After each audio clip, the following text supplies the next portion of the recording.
경제 시그널 10 함께하고 있습니다. 현재 구간 10시 20분 지나고 있는 가운데 코스피 지수 여전히 2%대 강세 움직임, 삼성전자가 4%대로 상승폭을 더 다시 한번 회복을 하고 있고요.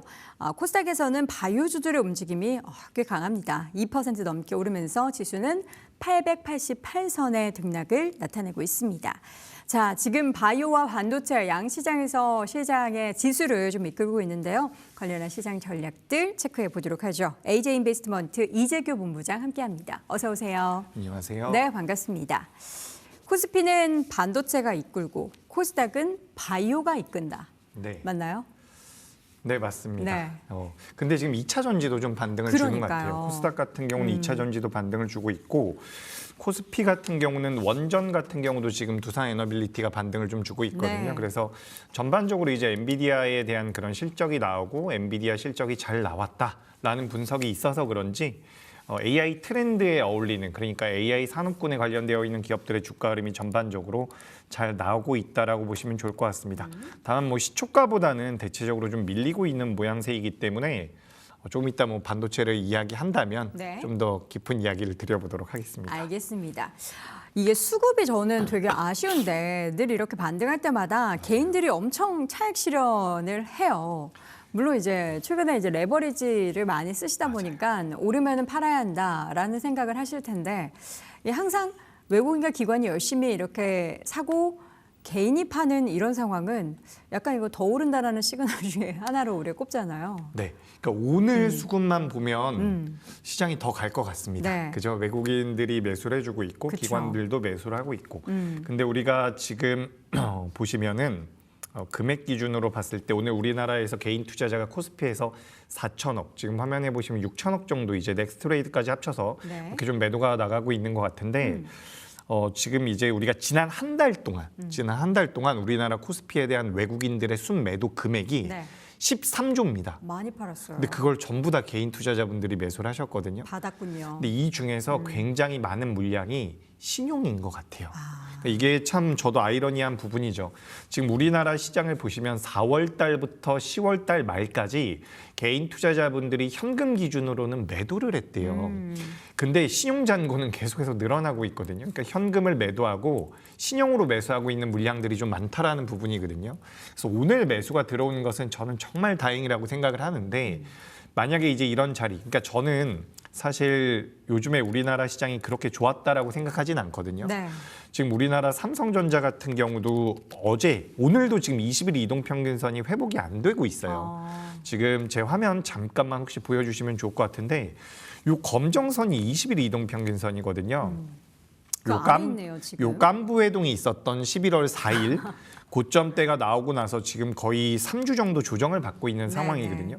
그리고 이제 SK하이닉스 같은 경우도 이번 주 월요일까지만 해도 20일 이동평균선 위에 있다가 어제 이탈을 했어요. 근데 제가 이게 좀 걱정이 됐거든요. 네. 근데 다행히도 엔비디아 실적이 나오면서 오늘 시초가에서 돌려놨는데 오늘 아침에 따라가기는 좀 어려웠을 거라고 생각을 합니다. 그쵸. 이게 지금 엔비디아가 시간 외에서 굉장히 좋은 모습이 나왔거든요. 네. 그래서 일개 투자자인 제가 엔비디아의 그런 실적을 비난할 수는 없지만 엔비디아가 매번 실적 발표를 했을 때 예상이 됐었던 컨센서스가 있어요.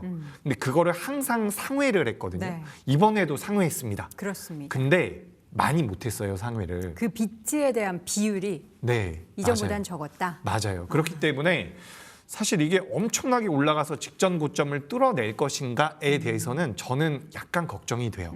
그래서 이제 현금이 많으신 분들이야 네.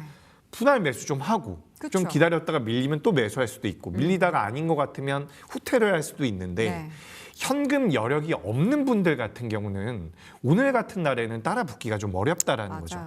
지금 우리가 보시면 아시겠지만 코스피 같은 경우도 20일 이동평균선을 이탈을 했거든요. 제가 기술적으로 우리나라 시장에 대해서 정의를 내리는 것은 아니지만 만약에 SK하이닉스라든지 우리나라 시장에 대한 전반적인 스탠스를 매수로 보신다면 주 후반까지는 그래도 20일 이동평균선이 회복이 돼야 한다라고 저는 생각을 하고 회복이 된 다음에 안착을 해야지만 그때부터는 좀 더 공격적으로 볼 수 있다라고 생각이 되거든요. 네. 물론 제가 이렇게 말씀드렸지만 오늘 장중에 외국인들의 수급도 좋고요. 이런 수급들이 장 후반부까지 이어져서 우리나라 대형주들이 장 후반부에 오히려 좀 더 아래 꼬리를 달아주거나 좀 더 올라온다라고 한다면 또 내일부터는 매력적일 수가 있겠죠. 하지만 지금 장 초반의 흐름을 보면 수급은 굉장히 좋습니다. 근데 우리가 어쨌든 이번 밤 지나오면서 엔비디아의 실적과 그리고 FOMC 의사록이 공개가 됐는데 네. 의사록은 약간 마이너스 점수인 것 같아요. 그래서 우리가 좀 더 좀 지켜봐야 될 것 같습니다. 네. 자, 그렇다면 관련해서 키워드를 통해서 각각의 섹터별로 전략을 한번 세워보도록 하죠. 키워드 10가지 준비해봤습니다. GPU 매진, 그리고 수산물 수출, 미국의 최악의 전력난, 두나무 빅딜, 네이버 로보틱스, 우크라이나전, 종식 재시동, 배터리 한박 웃음, 태양광 국내 생산, 머니무브, 석화 지원권까지 체크를 해보도록 하겠습니다. 지금 이제 우리나라에서도 실적 발표할 때 SK하이닉스가 내년도 물량 완판이다. 맞아요. 내년도 우리가 싸게 파는 거 아니고 받을 만큼 다 받고 오히려 가격을 올리고 있다. 이런 내용을 얘기했을 때 시장은 환호했잖아요. 네. 엔비디아도 비슷한 얘기 하더라고요. 마진율이 엄청나더라고요. 그러니까 그 마진율을 나쁜 거 공개하면 아니에요, 그게? 상대방 수요자 입장에서는 그죠. 좀 싸게 팔자는데 또 대체 상품이 없으니까. 그죠. 그러니까 네. 뭐 SK하이닉스도 가격을 돌려도 되지 않을까라는 생각이 들 정도로 그래서 올렸잖아요. 마진율이 내년에. 정말 좋더라고요. 그렇습니다. 근데 네. 이제 우리가 시장에서 원했던 발언은 나왔다라고 생각을 해요. 원했던 발언. 네, 하지만 서프라이즈는 아니라고 저는 생각을 하거든요. 개인적으로. 이게 언제든지 좀 꺾일 수도 있지 않을까. 사실 저는 그 마이클 버리라는 그 빅쇼트의 주인공이 그분? 감가상각을 좀 이상하게 했다라고 주장을 했잖아요. 네, 네. 어떤 뭐 그분 왜요? 아니요, 저는 예, 마이크 버리 얘기는 이제 버려야 된다고 생각합니다. 너무 오래된 인물인가요? 아니요, 그분이 이번에 이야기한 것이 뭐 틀리다 맞다를 떠나서 기본적으로 지금 손실을 굉장히 많이 보고 있을 것 같거든요. 이미 뭐 다 쉽지 말로 청산? 털렸다, 예, 청산을 당했다라는 얘기도 있고. 예. 모르는 것 같습니다. 아니 그러니까 이게 네. 그분도 굉장히 큰 자금을 들여서 한 거잖아요. 그래도 어느 정도 확신이 있었고 맞붙어 싸울 자신이 있었다라고 저는 생각을 하거든요. 그래서 그래요? 저도 청산을 했고 회사가 문을 닫았다라는 이야기를 들었는데 네. 이거는 좀 지켜봐야 될 것 같아요. 왜냐하면 회사 구성원이 굉장히 많으면 나중에 본인의 베팅이 성공을 해도 그걸 다 나눠 가져야 되기 때문에 그렇게 해서 회사를 닫았다라는 이야기들도 있더라고요. 근데 우리가 어쨌든 저는 개인적으로 이제 엔비디아가 이번에 뭐 컨퍼런스 콜을 하면서 어닝콜을 하면서 관련돼 가지고 감가상각에 대해서 문제가 없다라는 얘기를 좀 해주길 바랬거든요. 네. 그런 내용은 했는지 안 했는지 제가 확인은 못했는데 안 나온 것 같아요. 근데 그 얘기를 엔비디아 입장에서는 할 수 없지 않아요? 그죠? 그러니까 근데 우리가 제가 판매를 하면서 이 제품은요 한 3년 쓸 수 있습니다. 이 펜은 이라고 했는데 쓰는 사람이 만약에 이 펜을 하루 종일 쓸 수도 있고요. 사인할 때 몇 번 쓸 수도 있고 이게 사용하는 그 환경에 따라서 얼마나 이게 사용을 많이 하는 적게 하느냐 그리고 그 주변 여건에 따라서 사용할 수 있는 연수는 좀 달라질 수 있지 않을까. 그러면 이렇게 이야기를 해주면 좋았겠죠. 네. 감가상각이라는 게 쉽게 말씀을 드려보자면 네. 감가상각을 원래 뭐 100만 원짜리를 5년에 나눠서 20만 원씩 비용 처리를 하는 거거든요. 그렇죠. 그 비용이 5년에 그러니까 1년에 20만 원씩 비용 처리가 되는 것과 그걸 10년으로 나눠서 매년 10만 원으로 비용 처리가 된다면 비용 처리가 작게 됐을 때 수익성이 굉장히 좋아지는 거잖아요. 그렇죠. 비용이 낮아지니까 수익을 많이 번 것처럼 보이니까. 그러니까 지금 마이클 버리가 주장한 게 뭐냐면 감가상각이 원래 3년 정도인데 6년으로 지금 책정을 했기 때문에 비용이 낮게 잡혔고 네. 그래서 수익성이 잘 나오고 있다라는 이야기를 했는데 저는 이제 엔비디아 측에서 우리 제품들 오래 쓸 수 있다라는 얘기를 좀 해주길 바랬거든요. 그리고 추가적으로 지금 왜 제가 이런 이야기들을 드리냐면 네. 지금 뭐 블랙웰에 대한 이야기도 나오고요, 루빈에 대한 이야기도 나오는데 이게 굉장히 빠르게 바뀌고 있다라는 생각을 전 하고 있어요. 그래서 그런 부분들을 좀 고려를 해보면 감가상각에 대해서 엔비디아가 좀 나서서 그 논란을 좀 해줬으면 하는 바람이 있었는데 그런 내용은 좀 나오지 않은 것 같고 네. 그리고 이제 추가적으로 제가 아까 전에 뭐 삼성전자나 SK하이닉스가 20일 이동평균에서는 회복을 못했다. SK하이닉스 같은 경우는 회복을 했습니다. 근데 전반적으로 제가 좀 부담을 느낀다라고 말씀드렸던 부분은 일단 이 내용들을 우리가 전부 다 알고 있는 것 같아요. 그렇죠. 뭐 매진이 됐다라는 부분들. 그래서 저는 우리가 좀 경계가 필요하다라는 말씀을 계속해서 드리는 거고 다행히도 시간 외 단일가 거래에서 엔비디아와 마이크론 같은 경우도 지금 20일 이동평균선을 전부 다 회복을 해줬어요. 미국 시장 기준으로도. 네. 그래서 요거는 긍정적입니다. 긍정적이고 저는 다행이라고 생각을 하는데 이게 실적이 나오고 나서 일시적으로 자금이 들어왔을 가능성도 있고 최근에 1주 동안, 2주 동안 조정을 받았기 때문에 그에 따른 반발 매수였을 가능성도 있다라고 보여지거든요. 그러니까 요 20일 이동평균선 위에서 며칠 동안 안착하는 모습을 보여줘야 될 것 같습니다. 그래서 오늘 반등은 뭐 자금의 여력에 따라서 좀 다르겠지만 장 초반에 따라가는 것은 좀 부담이 될 수 있지 않았을까라고 그렇죠. 그렇게 저는 생각이 되고 이게 참 그러면 거품 논란에 대해서 완전하게 종식할 만한, 그러니까 감가상각 관련한 그건 워딩을 아니죠. 이야기하면서 컨퍼런스 콜을 통해서 그 완전 종식하기에는 조금 아쉽다. 저는 개인적으로 아쉬웠는데 시장에서 뭐 시간을 단일가에서 그렇게 올라가 버리니 근데 또 본장 가면 어떻게 될지 제가 모르죠. 틀렸다라는 생각이 들더라고요. 네. 근데 이게 잠깐 코스피 한 번만 보면 코스피나 이게 제가 좀 보시기 편해가지고 차트를 자꾸 보여드려요. 뭐 제가 차티스트는 아니지만 네네. 최근에 우리나라 시장을 보시면 11월 4일 날 고점을 찍고서 음봉이 계속해서 나오고 있어요. 네. 이게 다 무엇을 의미하는 거냐면 삼성전자와 SK하이닉스가 둔한 모습을 보였다라는 뜻이거든요. 네. 여기 보시면 그렇죠. 근데 여기서 만약에 지금 직전 고점을 넘어갈 만한 엄청난 호재가 나왔을까라고 한다면 저는 그거는 아닌 것 같다라는 거죠. 뭐가 나와야 직전 고점까지 올라갈 수 있는 에너지가 될까요? 일단은 지금 이제 엔비디아는 제가 느끼기에는 할 만큼 했다라고 생각을 해요. 대장주로서 모든 것들을 보여주고 있고 네. 앞으로 이제 수요도 견조할 것이다라는 것을 보여줬는데 지금 이제 제가 우려가 좀 되는 것은 우리가 두 가지 이벤트가 있었잖아요.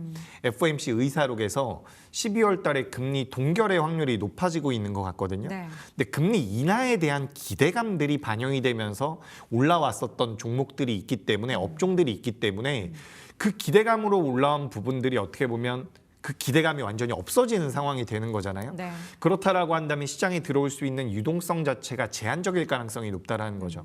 그렇기 때문에 지금 엔비디아는 할 만큼 했다. 하지만 시장의 유동성에 대한 문제가 어느 정도 불거진다면 상방 자체는 직전 고점을 뚫어내기까지는 좀 부담이 되지 않을까라고 생각을 해요.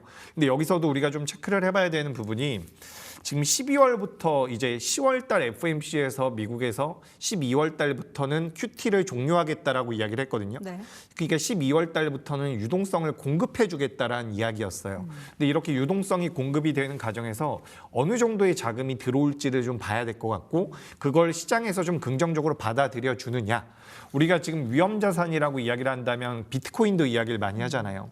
비트코인 같은 경우도 지금 반등이 잘 못 나오고 있기 때문에 이 유동성이 공급되는지 여부도 좀 체크를 해야 될 것 같습니다. 근데 일단 제가 이렇게 말씀드리는데 오늘 우리 시장 반도체 투톱에 대한 외국인들의 순매수는 전 너무 반가워요. 그러니까 외국인들이 오늘도 만약에 매도를 하고 있었다라고 한다면 네. 제가 보수적으로 주장하는 부분에 대해서 더 강하게 말씀드렸을 거예요. 하지만 외국인들의 순매수가 들어오고 이게 좀 연속성을 보여준다. 내일도 매수를 해주고 모레도 매수를 해준다라고 한다면 그때는 좀 더 우리가 좀 이제 안전하겠다라는 생각이 들 것 같습니다. 네. 외국인의 수급이 급격하게 최근에 빨리 빠져나가는 그런 부분들이 굉장히 시장을 또 불안하게 만들었던 요인 중에 하나였는데 다시 한번 이제 수급이 유입된다라고 한다면 그동안 팔았던 외국인들의 자금을 통해서 과연 주가가 전고점 부근까지 회복을 할 수 있게 될지가 가장 중요한 것 같고 일단 오늘 밤에 본장에서 엔비디아를 비롯한 반도체주들의 움직임이 이게 시장의 해석이 지금 애프터마켓 말고 뭔가 또 다른 분석들이 좀 나오게 됐지. 이재규 본부장님 말씀해 주셨던 그 감가상각 논란에 있어서 완전하게 종식할 만한 그런 내용들을 이야기가 안 나왔기 때문에 그걸 또 부정적으로 바라보게 될지 또 더해서 지금 유동성 부분은 여전히 우리에게는 숙제이기 때문에 네. 아무리 실적이 좋다라고 해도 시장이 또 심리가 별로 안 좋으면은 악재를 더 크게 부각하곤 하잖아요. 맞아요. 그래서 그 심리가 여전히 미 시장을 암흑으로 만들게 될지 여부를 여러분들이 좀 체크를 해보실 필요가 있을 것 같습니다. 그런데 우리가 반도체 관련한 기업들을 봤을 때 최근에 주가가 되게 가파르게 올랐다라고 하잖아요. 그렇죠. 앞서 제가 근데 오프닝을 통해서도 데이터를 하나 보여드리겠는데 저도 사실 되게 선반영이 많이 되지 않았나요라는 얘기들을 항상 여쭤보는데 네.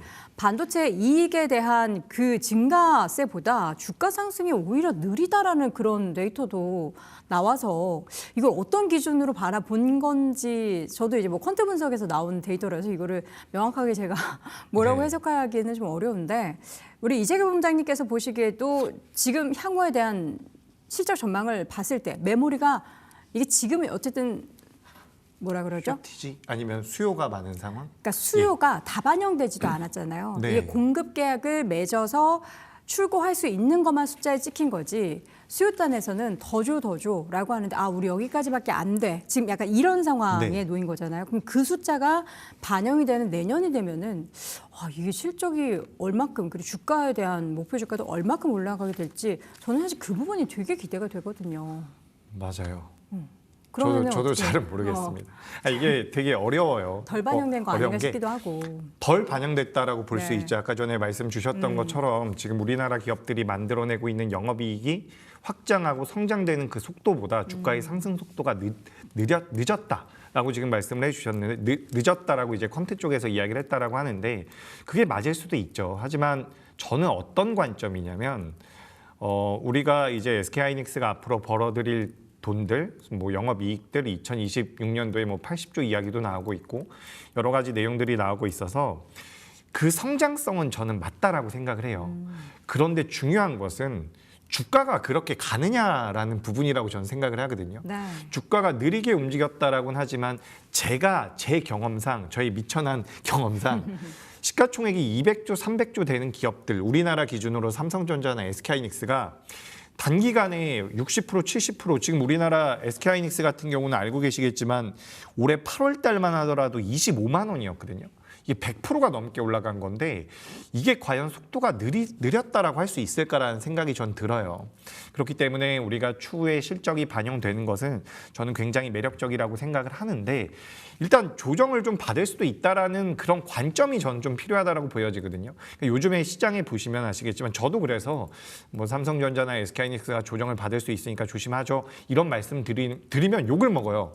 그게 왜 자꾸 조정받는다 그러냐라고 하시는데 우리가 지난 2주 동안 3주 동안 보시면 삼성전자랑 SK하이닉스 조정을 안 받았다라고 할 수가 없거든요.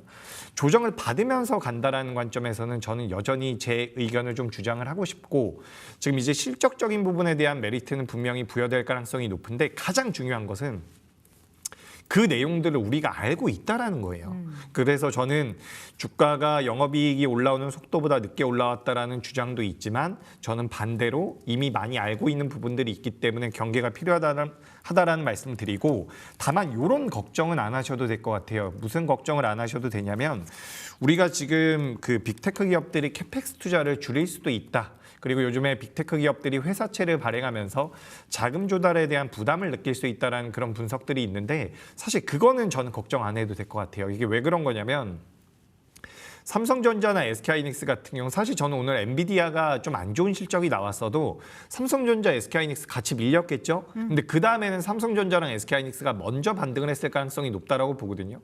왜냐하면 엔비디아의 실적이라든지 향후 가이던스가 부러진다라는 것은 어떻게 보면 엔비디아의 독주가 좀 약화된다라는 뜻이지 네. 이 반도체 시장 자체가 안 좋아질 것이다라는 분석은 저는 과대 해석이라고 생각을 하고 있는 거예요. 그래서 이제 빅테크들은 계속해서 투자를 할 수밖에 없는 이유가 뭐냐면 예를 들어가지고 메타가 투자를 하고 있는데 옆에 있는 갑자기 뭐 알파벳이 투자를 안 하겠다라고 한다면 뭐 한 달, 두 달 후에 갑자기 메타가 튀어나갈 수 있는 거거든요. 그러니까 이들은 지금 굉장히 생사가 걸려 있는 문제이기 때문에 투자는 이어질 겁니다. 네. 그렇다라고 한다면 우리나라 기업들에 대한 수요도 이어질 가능성이 높고 그렇기 때문에 더 나아가면 엔비디아가 어느 정도 조정을 받는다라고 하더라도 이 메모리 반도체 쪽에 대한 뭐 확실한 캐파를 가지고 있는 우리나라 기업들 같은 경우는 성장성이 있다라는 거죠. 하지만 저는 경계가 필요하다라는 거. 이게 너무 안 좋아서 빠진다라는 이야기가 아니라 최근에 시장을 보면은 뭐 무조건 올라갈 것이다라고 생각하는 분들이 많아요. 그렇죠. 그래 저는 그거를 좀 걱정하고 있다라는 말씀 드리는 거고 제가 아까 전에도 뭐 우리 시장에 대한 수급에 대해서 좀 말씀을 잠깐 드렸는데 네. 4월 달부터 10월 말까지 우리나라 시장에 대한 개인 투자자분들의 포지션은 매도입니다. 근데 그 다음에는 매수거든요. 신용 잔고가 막 늘어나고 있어요. 신용 잔고가 늘어나는 게 뭐 그렇게 나쁘게만 우리가 해석을 할 수는 없지만 여기서 매물이 나오면 못 버틴다라는 거죠. 이게 개인 투자자분들마다 가지고 있는 뭐 자금의 운용 여력에 따라서 좀 다르겠지만 지금 뭐 현금이 많다면 매수하셔도 돼요. 매수하셔도 되는데 현금의 여력이 없다면 조심할 필요는 있지 않을까. 저는 그렇게 좀 생각이 됩니다. 오늘 컨퍼런스 콜을 통해서 그 감가상각비 언급이 살짝 있긴 했군요. 그래요? 엔비디아에 네. 따르면 6년 전에 출하됐었던 이 A100 이 아직도 가동 중이다. 즉 서버 내용 연수를 5, 6년으로 설정하는 것은 과소계상은 아님을 밝혔습니다. 이 부분에 대해서 언급이 없었는 줄 알았는데 또 있었네요. 네. 저희가 또 그럼 컨퍼런스 너무 콜 좋죠. 내용을 다 보지를 네, 저도 다 못 못했어가지고 봤습니다. 네, 네. 이 내용이 언급이 됐기 때문에 본장에서의 움직임도 좀 기대할 법하고, 그러니까 이거를 완전하게 버블 논란을 이렇게 얘기했다고 해서 엔비디아가 A는 A야라고 얘기했다고 해서 무조건 시장이 다 그것을 믿는 건 아닌데 어쨌든 엔비디아 쪽에서도 이 부분에 대해서 A100이 아직도 가동 중입니다라는 얘기를 통해서 그게 과소계상은 아니다라는 네. 점을 언급했다라는 거 다시 한번 말씀드립니다.